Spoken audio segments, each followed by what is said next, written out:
حينما صرحت بأنك حينما تمشي في مصر وتجد انتشار الحجاب تشعر بالغربة بنص كلامك.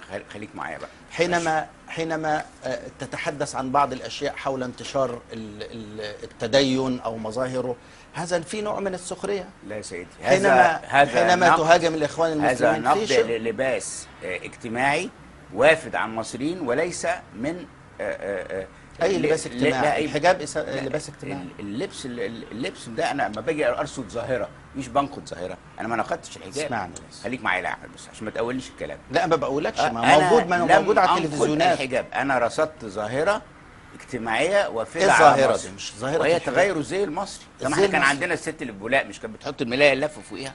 الفلاحه المصريه مش طول عمرها متغطيه ولا ما كانتش متغطيه؟ انت الان بس عشان ما تدخلنيش في متاهه. هذا لباس انت كنت مصري. بتقصد الحجاب بشكل اساسي، قلت الحجاب بالنص. ماشي، انا بتكلم عن الحجاب كمال بس اتغير. هل النهارده انت ده في الحجاب ده رمز اسلامي بص اصلا. يا احمد خليك معايا، انت اللي بتقول بقى. انا مش انا اللي بقول، انا بقول لك ربنا اللي بيقول. لا يا سيدي، ربنا ما قالش في القرآن كده. ماشي، لا يا سيدي. يا ايها النبي قل لازواجك وبناتك ونساء المؤمنين يدنين عليهن من جلابيبهن ذلك ادنى ان يعرفن فلا يؤذين ولا يضربن بخمرهن. ده امر من القرآن. ما انا حافظ القرآني انا. اسمعني يا نجيب، اسمعني بس، اسمعني. انا عايز اقول لك حاجه. اسمعني بس. على اليوتيوب تسجيل لعبد الناصر بيتكلم فيه على لقاء مع مرشد. انا بكلمك بيتكلم فيه على هذا. انا بأرصد. انا بكلمك في حاجه. ماشي. الان انت تقدر تنتقد لبس الراهبات؟ ممكن طبعا. ايه المشكله؟ لبس الراهبات ده مش زي ديني؟ الحجاب زي ديني عند المسلمين. ما تقوليش بقى هنا زي اجتماعي. لا يا سيدي، هذا نقد لزي اجتماعي انت بتعتبر الحجاب زي اجتماعي وافد على مصر.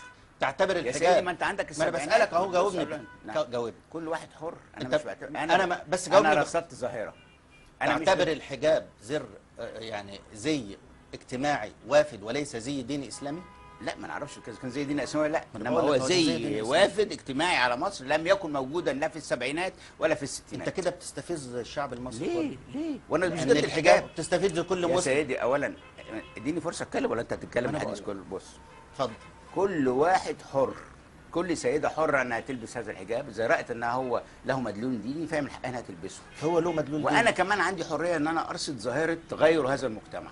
ده حريه شخصيه عنا، لكن دون ان امس. هو المجتمع ده كان مجتمع طول عمره. كان مجتمع مستنير بقى له 14 قرن. مجتمع مدني، مجتمع مسلم كله. في نسبه اقبال. ماشي. انت النهارده احنا اغلبيه المجتمع يا احمد.